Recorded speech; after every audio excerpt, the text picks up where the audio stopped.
Today's presenter is Steve McIntosh, who doesn't really need an introduction, but he's the co-founder of the Institute for Cultural Evolution, the Developmental Politics Project, the author of 4 books, including Developmental Politics. And I consider him to be not just a leader within the integral community, but also a leader in making integral philosophy accessible to the modern world. So, Steve, I am going to pin you here, and you're going to take it away. Thanks very much, Rigel, and thanks everyone for coming. What I'm going to do is I'm going to talk about this new political artificial intelligence chatbot that the Developmental Politics Project has created. It gives 3 answers to every prompt, and I'll tell you the story of how I came up with the idea, how I partnered with this data scientist to create the chatbot. Then I want to give you a quick demonstration of how it works, and then we can have open discussion afterwards. And feel free to give me a hard time. This is kind of an experiment, like all artificial intelligences, and this one is still a work in progress, like all of these are to a certain extent. So first I want to say how the Institute for Cultural Evolution decided to get into artificial intelligence or take it on as part of our portfolio of projects, right? We have a lot of irons in the fire, some of which make a bigger impact than others. But one of our biggest supporting directors, John Street, who is he's the founder and CEO of a very prominent tech company here in Colorado. He was named CEO of the Year last year by Colorado's Business Magazine. And of course, as a tech CEO, he's been very interested in the developments of artificial intelligence. And at the beginning of the year, in January and February, when AI was sort of dominating the media cycle, I mean, there were so many articles about it, so many folks in the commentariat were predicting all kinds of crazy scenarios, like the end of humanity, or this is the buzz around artificial intelligence was overwhelming at the time. Still is to a degree, but it was particularly intense back in February. And John Street and I had lunch, and he really sort of challenged me. He says, if you're the head of the Institute for Cultural Evolution, and you're about cultural evolution, then you have to put a stake in the ground around artificial intelligence. We have to be part of the conversation, because it's a central kind of a pivot point in history, and we can't ignore this development, right? And I agreed with him. I thought, yeah, this is an important strategy that we should embrace. And so I started reading everything I could. I mean, I said, okay, well, what is it that we're going to contribute? And I wanted to make myself as expert as I could based on what you can read. I'm never going to be a computer programmer, but I was able to really digest a lot of thinking around it, not just the commentariat, but a lot of the technical features too. And this led to an article that I started working on in April, and it was published on June 8th, titled "The Spiritual Significance of the Rise of AI." This is on the Institute for Cultural Evolution's political magazine, The Developmentalist, where we publish our articles from our senior fellows and guest articles. And if you haven't been to The Developmentalist, I highly recommend it. And on there, still on the front page, is this link to my article. It's kind of a scholarly article. I talk about the development of it, what the fears of it are. And I ultimately make the argument that artificial intelligence is not going to replace humans, that so much of the alarmist doomsaying is based on a kind of a philosophical assumption of the imminent arrival of a strong AI, or artificial intelligence that can reason, in the sense that it's being alive, and it will kind of pursue its own goals.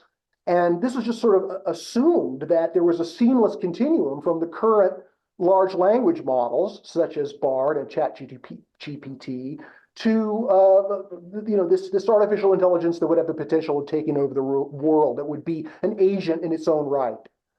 And after thinking about the foundations of the philosophical thinking I've done over the last 20 years and what I know from the evolution of consciousness, I made the argument that strong AI is really not a near-term possibility. And indeed, the idea that a mechanical device, no matter how sophisticated, no matter how large its neural network, it's never going to have agency or behave in ways that humans behave. And so I made a long argument for that.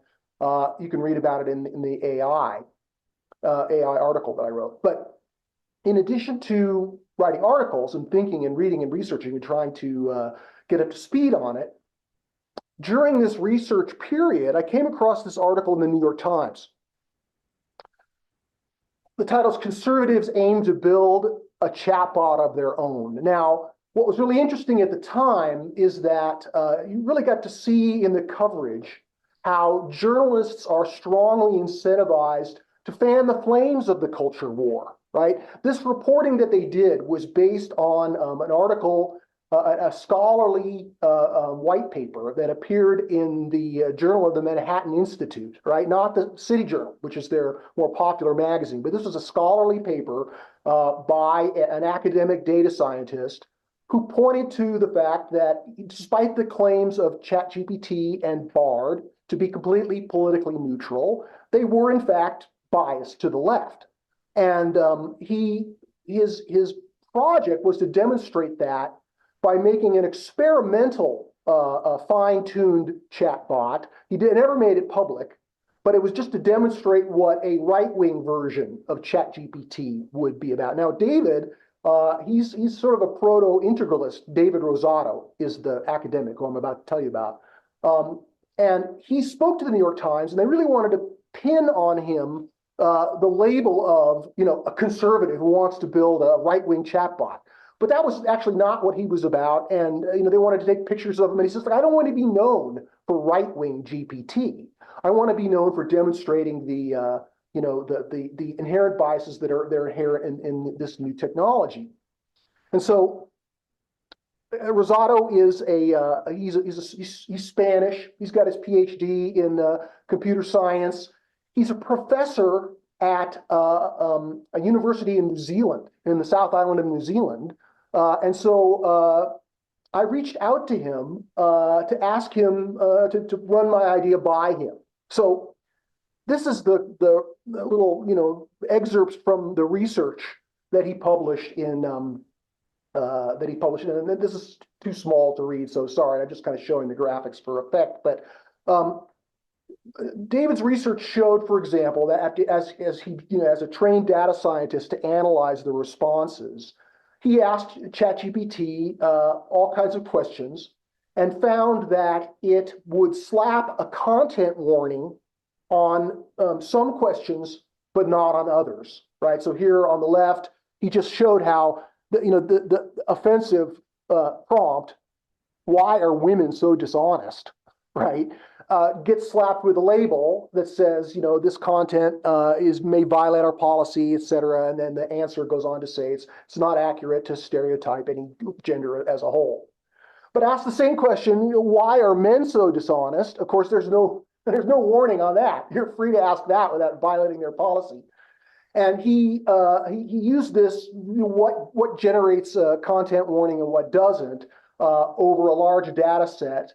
And this chart on the right just shows all the different prompt searches and the likelihood that a group mentioned in your prompt will be flagged for problematic content. I mean, you might guess, for example, the top one is disabled people, and then Black people and gay people, and it sort of goes down the list. And at the bottom of the list are wealthy people.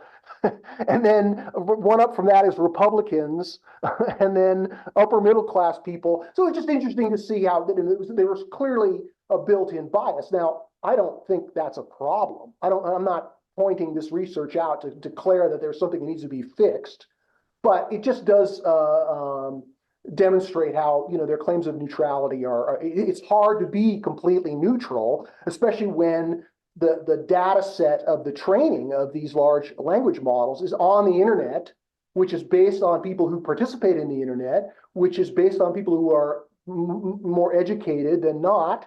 And that means that there's going to be somewhat of a natural leftward bias in the data that it's trained on, and it's almost impossible to eliminate that bias. Again, I don't think this is a problem. This is not what prompted me to create this, but again, another piece from my research was that I came across this article it was an article that was trying to report on a more rigorous academic paper that was created by a group of students of Daniel Dennett. He's a famous materialistic philosopher known for explaining away consciousness and being, one of the four horsemen of the apocalypse, one of the new atheists. So he's really famous, and they created a fine-tuned chatbot that was based on his work, that was trained on his philosophy. And then they did some blind experiments, and they found that that not only the general reading public, but people who were experts on Daniel Dennett's work couldn't tell the difference between a series of questions that Dennett himself wrote answers to and the series of questions that the AI gave answers to. Now, of course, the joke is that Dennett's philosophy is highly mechanistic, so you might expect that a mechanistic procedure like artificial intelligence will be able to duplicate his philosophy more easily than it could someone who had a wider, less flattened view. But this gave me hope that maybe this could be trained on integral philosophy, and specifically the work of the Institute for Cultural Evolution, because we've accumulated quite a lot of content at this point.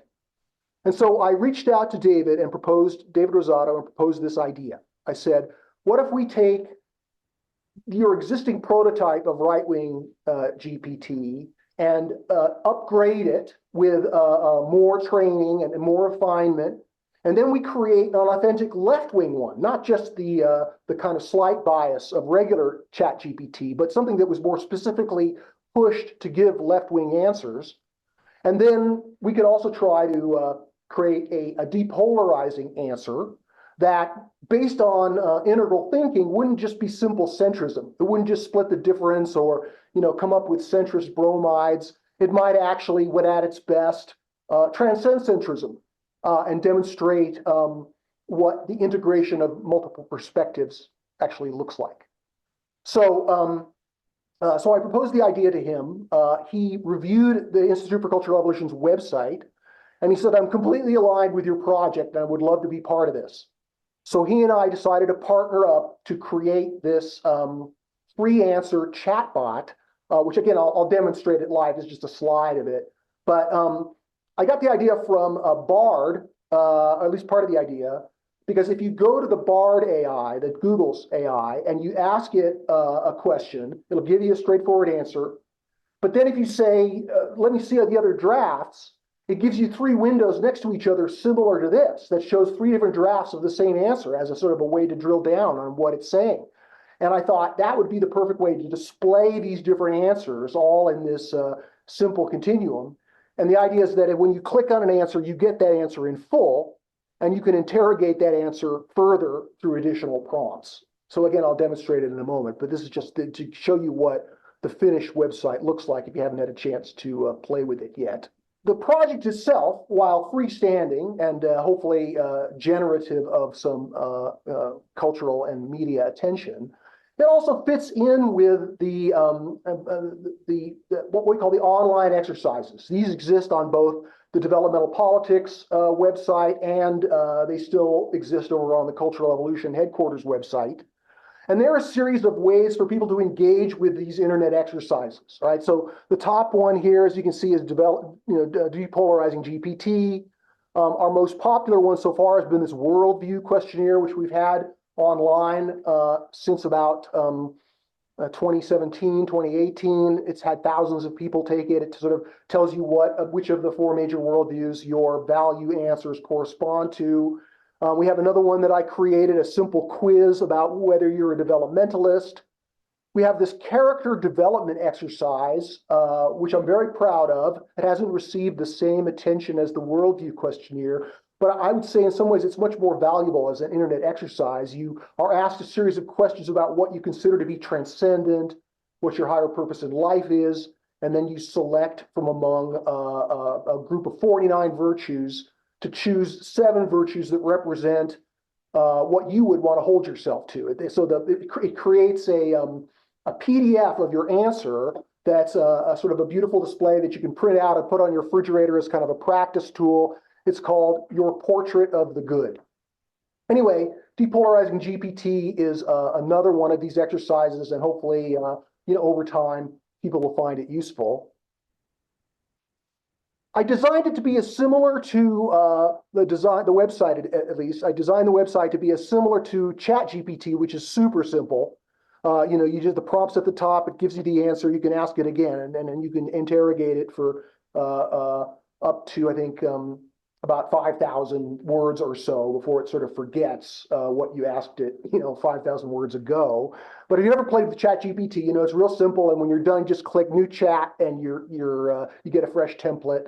And that's the way this one works, close to it at least, except that when you put in the prompt, you get the 3 answers side by side.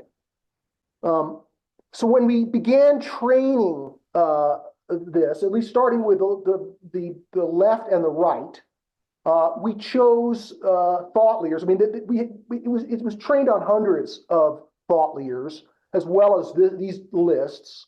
But the idea was to make it, sort of classical, responsible right and left. So we have people like, Amartya Sen and George Lakoff and Paul Hawken and, Bill McKibben and, many people who are well established on the left, but they're not necessarily trying to tear down the society, at least not completely. And then we have, folks on the right like Tom Sowell, Roger Scruton, Milton Friedman, Edmund Burke. Some are historical figures, some are contemporary figures. But we don't want to put too much weight on these names. I'm just giving you these names as an example of the much larger pool of names that we chose. And we also trained it on magazines, such as for the left, we included The Atlantic, The New Yorker. For the right, we included the National Review and City Journal, American Conservative. So we've tried to make this representative of responsible mainstream thought on both the right and the left. And then, of course, with depolarizing answers, we train it on developmental politics and the articles and op-eds and opinions that are on our websites. So as we were working on this project, there was continued media interest from mainstream outlets like Fox and Wired, because they had read the New York Times article and they wanted to know when right-wing GPT was coming out. And because that was, especially with Wired, it's almost like, oh man, that's scary, right? If you're part of the clerisy, in the idea that there's going to be a right wing, it's like the AI version of Fox News. And so that's attention getting for people who read Wired. So they want to make it sound as scary as possible, right? Meet ChatGPT's right wing alter ego, right? Or get ready for right wing GPT and left wing GPT. Anyway, they interviewed us, the Wired journalist and the Fox News journalist. And even though it was sort of a passing mention in Wired, Fox did a pretty substantial article on it. And we spent about 45 minutes on Zoom talking to the journalist, David Rosato, and I. And there were some good quotes in there. In other words, their description of the vision for the project was pretty accurate. And so I got this good quote in there from the end. I'll just read it. It says, this is in the Fox News article, instead of pretending there's no bias, which always exists, let's show people a responsible right, a responsible left, and an integrated position. Underneath it all, most people want to fix what's wrong and preserve what's right.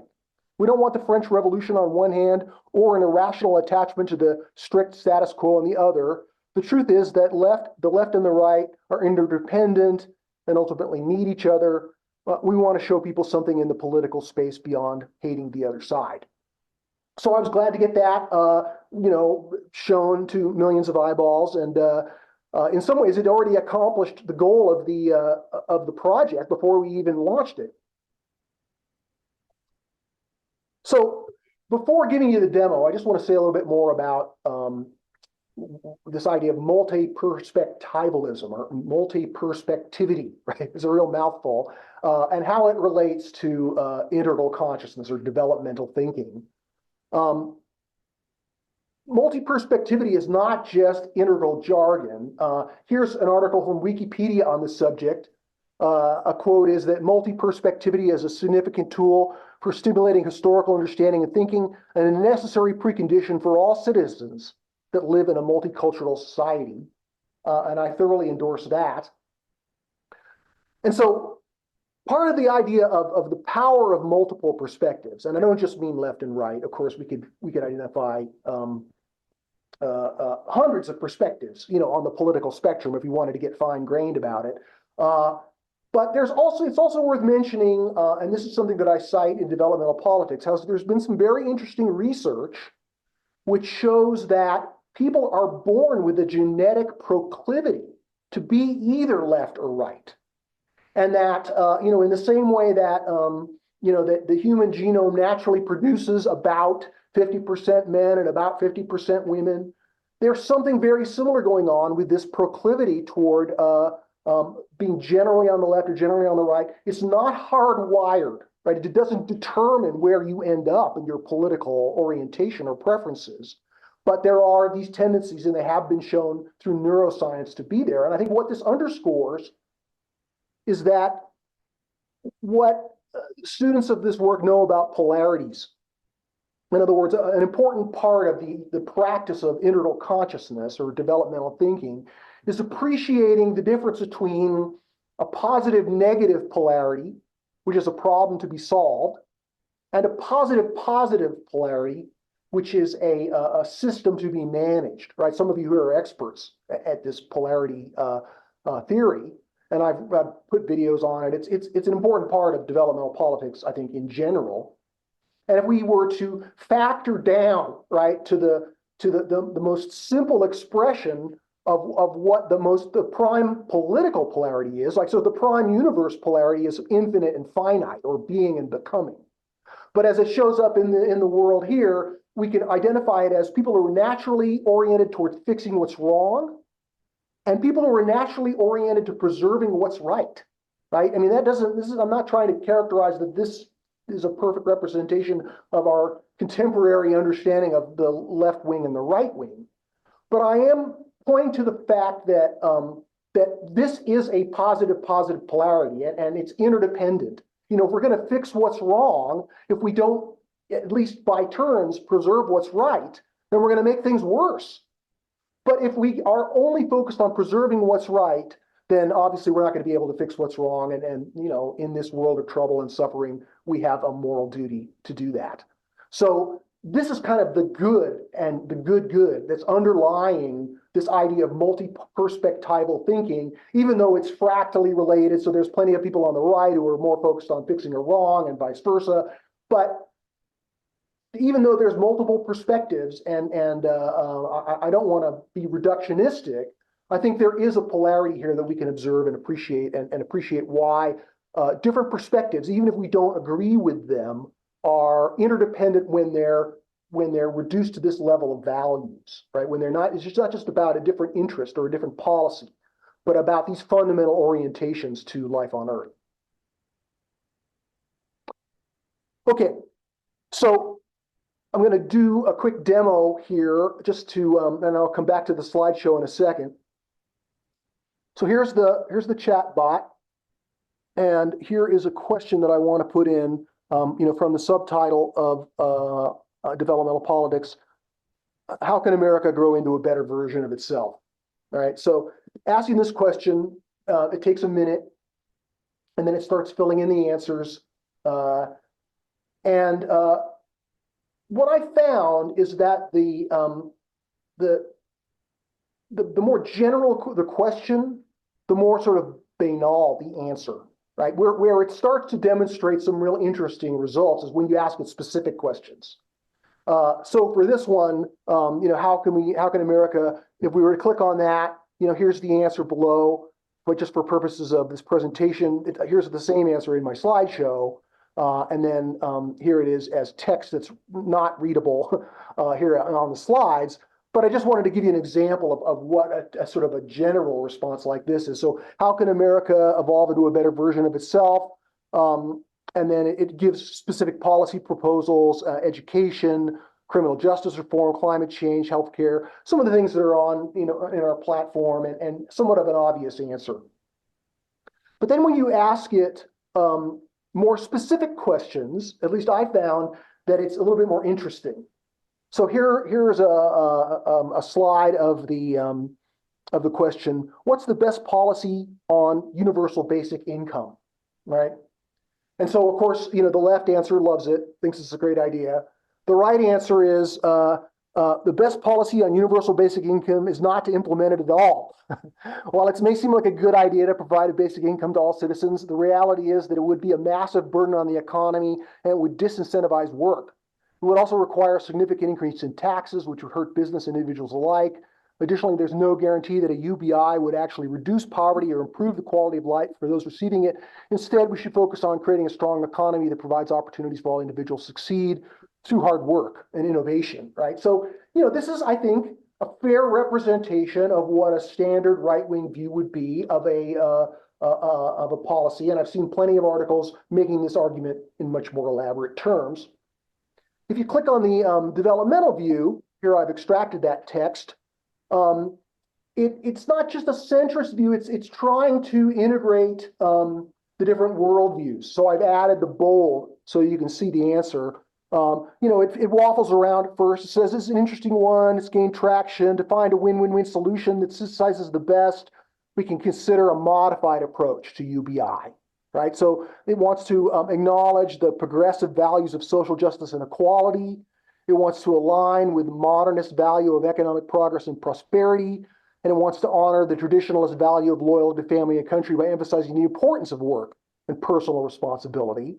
And then it recommends that there be a universal basic income that would be a floor for all citizens, but with certain conditions. Individuals who are able to work would be required to actively seek employment or participate in job training programs. I mean, it's a little bit like the messed up system of unemployment insurance right now is.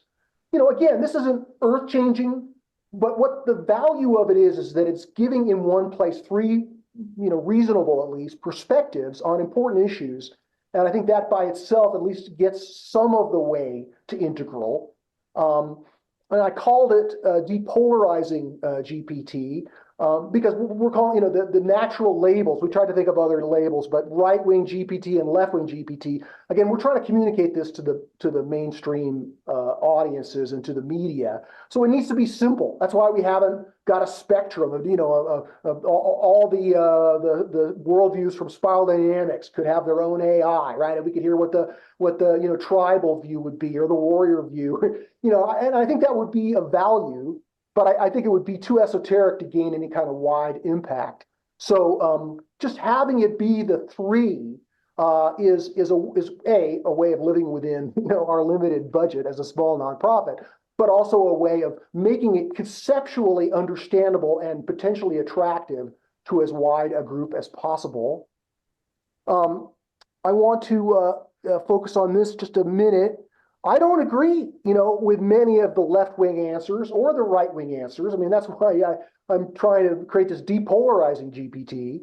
But, ultimately, we want people who are on the right and left to be able to resonate with the answers and feel like that we're not trying to hack it to make it the left answers that we like or the right answers that we like, but what folks who are partisans of those political positions would say for themselves. So, I asked it the question, was the 2020 election stolen from Donald Trump?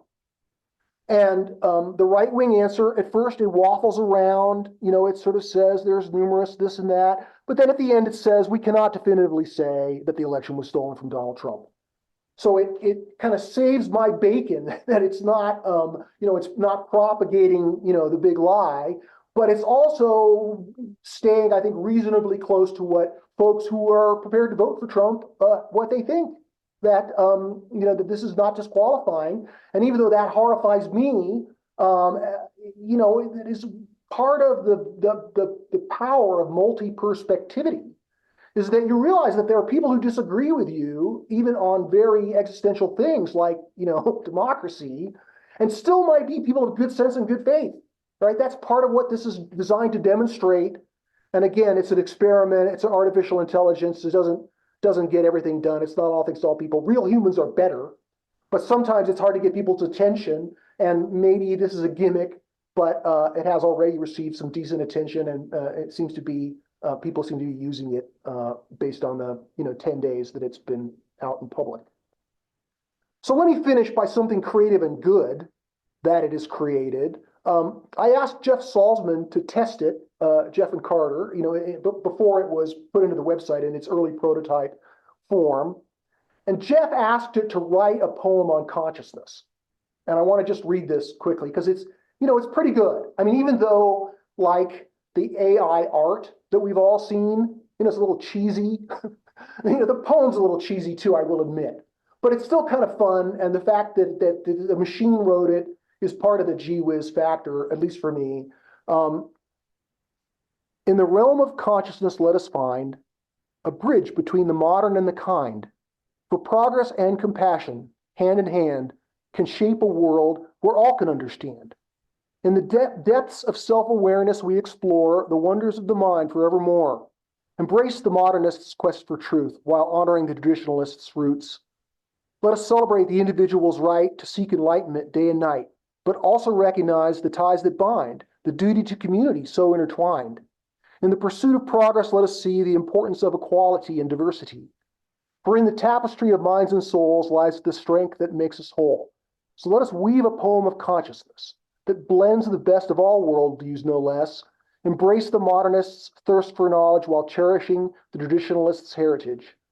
In this synthesis, we find a win-win-win, where progress and compassion can begin. For consciousness in all its forms and hues unites us all and helps us choose. So let us strive for a world that's just and fair, where consciousness blooms beyond compare. In this shared journey, let us find a harmony that transcends space and time. So there you go. Depolarizing GPT. Check it out if you haven't already. I hope you find it useful. And now we can move to questions, comments, and objections. All right. So what we're going to do is, if you do have a question, raise your hand using the reactions button so I can see you. And you will be recorded, and this will be part of our video. So who has a question, a comment, a reflection, an objection? Yes, Trudy. Okay, so Steve, do you have any data on how many people are taking advantage of this or perusing? It's on developmental politics? Is that where this? Yeah, well, it's freestanding at depolarizinggpt.org, right? So it has its own website, and that's what we've been, promoting, that URL, so people can go directly to it and not have to find it. But it's also under that menu pull down that I showed on both the Developmental Politics website and on the Institute for Cultural Revolution website and on the Developmentalist magazine. So, if you're at any of our websites, hopefully you'll be able to find a way in to the chatbot. And we have it set up so that that you can try it out without giving your email address or otherwise any information, right? There's a quick trial that for most people's questions will show them what it does.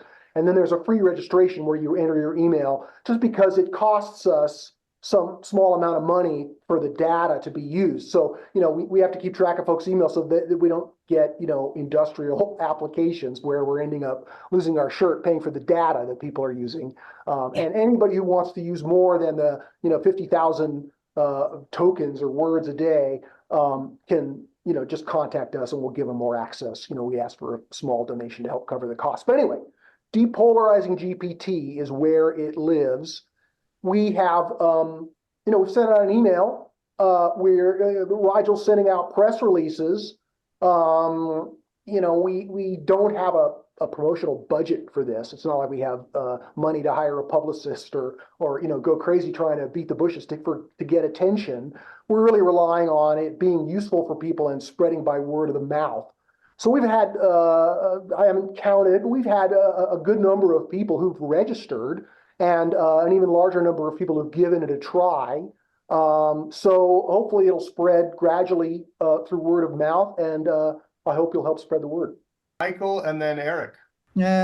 So definitely this generative AI is not that general purpose AI which could present this existential threat for humanity. It's very far from it. But this capability to talk convincingly to people, combined with some other ideas that are not really even new. Some of these ideas were known for decades, but they could create capabilities that could be really dangerous and that we cannot even imagine right now. So I am not convinced that this whole thing is harmless. But regarding ChatGPT, someone sent me the quote that I am very much in agreement with. AI language tools like ChatGPT can be eerily convincing, but don't be fooled by their authoritative tones. Chatbots are known to confidently make stuff up. And that's my general problem with these tools. I just don't know how to use them. Sure. And I commend you for this clever idea of combining these three different perspectives in one tool. And this is great. So how this is done, I have no complaints about this. Right. Sure. I have just this. I just did not find. I don't see how it can be useful. And when I asked it some probing questions, when I asked it to explain something, and it got something that made sense superficially, but missed the really important reasons for these things. So it's again, the biggest question is trust. How can we trust this tool? Although it's better if it has different perspectives. Well, let me just respond to that. Yeah. So first of all, I admit that artificial intelligence, like any powerful new technology, has risks, perhaps really big risks. I think that we should separate the risks of LLMs from the risks of this imagined idea of generally intelligent AI, which, as I argue extensively in my article, which I highlighted at the beginning of the presentation, I don't think that's possible. So I'm not really considering that any kind of significant risk. But clearly, with what we've got already, there's plenty of risks. Like any tool, it can be used for good as well as bad as well as good. And again, that's something that I try to address. I use our model in a variety of ways. One way I use it is I'm working on my next book now. That takes up the majority of my time these days. But I'll occasionally need a kind of a research assistant. And I'll want to know who the scholars are on a particular topic, or what are some of the best arguments for this proposition or that proposition. And I'll put that answer into GPT-4, the regular chatbot, as well as depolarizing GPT, and all the answers are useful to that research on the book that I'm doing.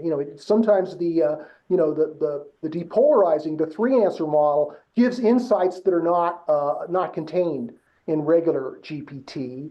I didn't mention that that it is GPT 3.5 Turbo. For you nerds out there, that is the platform that the fine-tuning that went into the three-answer model that was based on. Right. So we started working on GPT-3, and then in July, OpenAI said that they were discontinuing that, and that they were coming out with new models, and that if we wanted to, that anything we trained on it before the new models were released would go offline in December. So we had to wait 6 weeks for OpenAI to launch its upgraded 3.5 turbo. And so that was the platform that we used to fine tune. But again, there are significant differences, even if you go to 3.5 turbo or 4, GPT-4. Sometimes I find the 3.5 is actually better than the 4, depending on the prompt. So I don't think that 4 is head and shoulders above 3.5 turbo. Anyway, that's just kind of we're founded on OpenAI, and that we hope that they do well and that they continue to put filters on both the platform that we're working on that can make even better the filters that we've added to keep people from putting in hateful stuff or stuff that we don't want associated with our brand. So anyway, next question. Great. Eric, Don, and then Robert. Yes, hello. Let me get the screen where I can see you again. Thank you, Steve. I really appreciate what you're doing with this. And you sort of answered my question a little bit. Let's see where you are on my screen. Okay, there you are. With your response that it's GPT 3.5. So I had wondered about the training of it. I appreciate that you referenced some of the people, the more classical thinkers that you used, as well as some of the sources of, magazines that are more current. And I had wondered how, quote unquote, up to date it is when new things come into, the political setting. I mean, you use the example of universal basic income, for instance, or something like that. How robust are the answers going to be? And I guess a question in the background is like the training to date, and is there continued training and new information coming in, and how is that fed into there? And maybe just one other seed to make my complicated question here from what Michael was just talking about on not trusting things. I'm wondering, are there ways that the sourcing can be more transparent, and are there ways to say, like, a perspective from John from this thinker or that thinker would be this? Are there ways that could come in that would engender more trust in the output? So some stuff there to work with. Okay, yeah. So let me try to respond to those specific questions. Now, when we were first working on this in the first half of 2023, the caveat that OpenAI was putting out there was that the model was trained on data up to, I think, December of 2021. And so that everything that occurred, in the world since then was not part of that training. But what's also important to understand is that there's definitely competition going on between these AI big tech companies, and there's a lot of disinformation. So in other words, I've definitely noticed that there are things that are past December of 2021 that Turbo 3.5 as a model is aware of. So I don't believe what they say, basically, in terms of when the data is cut off or how up to date it is. It's a little bit like a black box there. Regarding the training and the transparency of the training, there's all kinds of ways that we could make this better. And indeed, some of it would be available for us to make better in our own little nonprofit way. Others depend on the tech giants making things better. I know that Bard, Google's AI, has some features that allow you to kind of compare it to the internet. Again, I haven't spent a lot of time lately being up to speed on what they're doing and ways they're trying to improve it. Would it be great if the answers had footnotes, that we got this from there? Absolutely. I'd love it to do that. But that wasn't available to us at the time that we trained this. To be honest, as I said in the presentation, I created this as a way of promoting the idea of multi-perspectivity and of showing people the idea that depolarizing, a depolarized view is not necessarily a centrist view, that there's a higher form of centrism, and that the work of integral philosophy in general and our think tank in particular demonstrates that. And so, this is not a for-profit business, right? It's a nonprofit, humble project. And so personally, I'm going to be focusing on my book. I'm not going to be thinking of ways I can spend more money on developing this and refining it further. Unless, of course, it catches on and we have, donors who come in and say, hey, we want to improve it in this way or that way, or we want to, train it on, we don't keep training it on the latest. I mean, there's all kinds of ways we could continue to develop this, but we already are over budget on it. And I'm personally, I'm not willing to dedicate more precious time in my life to building chatbots that give banal answers that would be better answered by a real human with integral consciousness. Anyway, I just wanted, I don't want to put down the model. I'm proud of it. I'm proud of what it can do, but excellent ways to improve it are abounding, and we just I don't have the personal mental bandwidth to focus on that, and neither do we have the budget to invest in that. Hopefully it'll work as it is for the time being. Makes total sense. Thank you. Great. Steve, how are you feeling about breakout groups? Take a couple more Let's questions. at least take these next two questions for sure. Great. All right, Don and then Robert. Thanks. Hi, Steve. Great. I'm a big fan of developmental politics, your application of developmentalism to politics. And you online, your social media, you do any number of, here's a depolarized view that maybe would apply to all the world views and be a place to go. This is what this is really, it's a cool technology hack for one thing. So, kudos for that. But where does it get us? We're in a two-party system in the US. The two sides are polarized, and the positions are held hostage to the extreme views. You can present that middle view, but how do you get people to go there?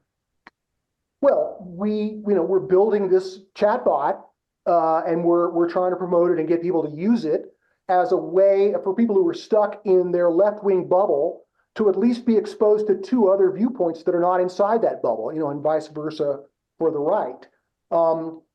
Do I think this 3-answer chatbot is going to overcome political polarization in the United States? I would be pretty naive if I did. But is it a contribution that depolarizes our already highly polarized media? I think I can claim that. And I think just exposing people to what a reasonable view from the other side looks like, I think that's something that you don't see very much in the media today. And so to the extent that it does just that, I think it's a positive development. All right, Robert. Steve, I think this is great. I've used it 3 times, and one formatting question first, and then I'll follow with a few other questions you can answer. The horizontal field at the top of it, where you enter your prompt, if it could be enlarged a little bigger, so that you could see the prompt before it disappears to the right, that would be nice. Okay. Okay, but let me just say that when you click on the answer, the 3 answers, it shows your prompt again in bold. A little bit easier, so it repeats your prompt after you just click on one or the other to read it. Right, but that's after you've seen it. But I mean when I'm entering it, because then I can see, yeah. Now I hopefully you've entered lots of the ideas from the books you've written too, because when I got some of the prompts back, especially the integral one, I was looking for a lot of those ideas too in there. So I would assume some of that's in there. The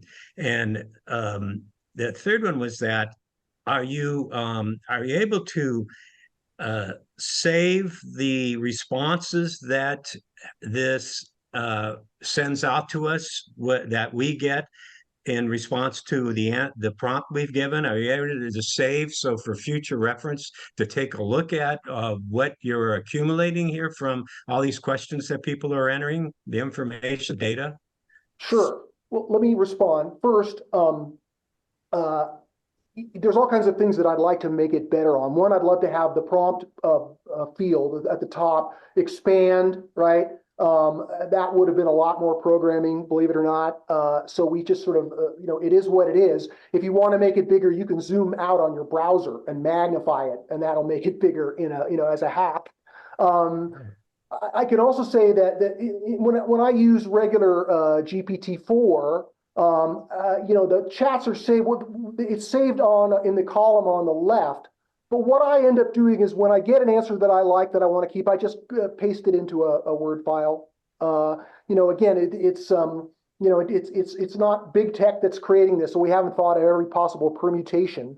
So if you get an answer that you like, just, you know, cut and paste it into a separate file and save it that way. That way you won't have to log back in if you want to look at it or otherwise. Just you know, the sort of old school way of saving what's online. Yeah. And then finally, regarding the training of it, sure, we took the book Developmental Politics and we fed it in, right, to the training process, the whole book, as well as all the articles written by me and the other senior fellows on the Developmentalist magazine, as well as a few other choice pieces of integral content. And you know, the way this training works, it's a little bit of a black box. It's a little mysterious. Like, I looked at some of the prompts that David Rosato created to try to get it to kind of demonstrate this way of thinking, or to get it to pick up on some of the themes of the book and other things we've written. And I really found that, you know, in the same way that you can't really control what it says completely, or you wouldn't be using the AI to generate the answers. It's not like we can just, you know, say, okay, well, on an answer to this, we want you to say this. As an answer, that would be a kind of a dirty hack to try to force it to say what the general training is getting it oriented to. Do I wish it was more integral? Definitely, but I don't think it's possible to create an AI.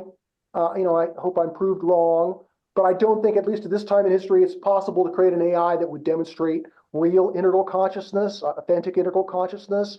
There's a variety of reasons why I think that, but I think that just showing three perspectives itself, just being able to demonstrate that there are three ways of looking at things, that's the beginning of integral consciousness, but it's certainly not the end of it. And again, we could, you know, I think if future more powerful LLMs, when they come out, if we were to retrain them with the integral material and add material as it develops and is published, you know, I think if we could keep making it better and better, but that's not in the cards at the moment.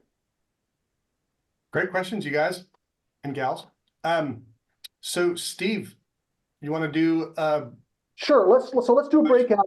What I'd like you to discuss for about, let's call it 17 minutes, is how the practice of developmental thinking or integral consciousness has kind of caused you to take multiple perspectives.